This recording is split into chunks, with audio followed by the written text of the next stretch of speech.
নিজ জেলায় উপহার সামগ্রী নিয়ে হাজির মুফাসসিরে কুরআন আল্লামা দেলোয়ার হোসেন সাইদির ছেলে মাসুদ সাইদি।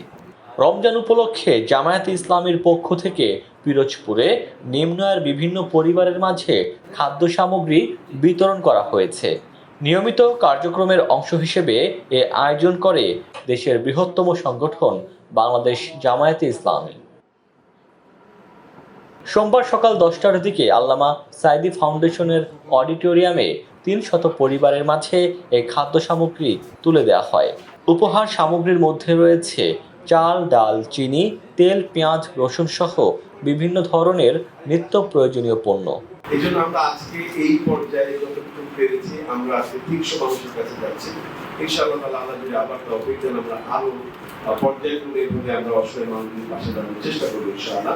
এ সময় দেলোয়ার হোসেন সাইদির ছেলে মাসুদ সাইদি ছাড়াও উপস্থিত ছিলেন উপজেলা নির্বাহী অফিসার মামুনুর রশিদ, জামায়াতের পিরোজপুর জেলা আমির অধ্যক্ষ তোফাজ্জল হোসেন ফরিদ, নায়েবে আমির মাওলানা আব্দুর রব, সেক্রেটারি জেনারেল অধ্যক্ষ জহুরুল হক, নায়েবে আমির মাওলানা আব্দুর রব, সেক্রেটারি জেনারেল অধ্যক্ষ জহিরুল হক, সহকারী সেক্রেটারি জেনারেল মাওলানা সিদ্দিকুল ইসলাম ও সহকারী secretary general Mohammad Abdur Razzak.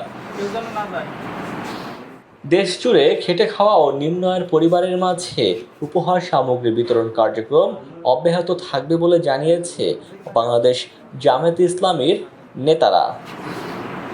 Desk report, দৈনিক ডেস্টিনি।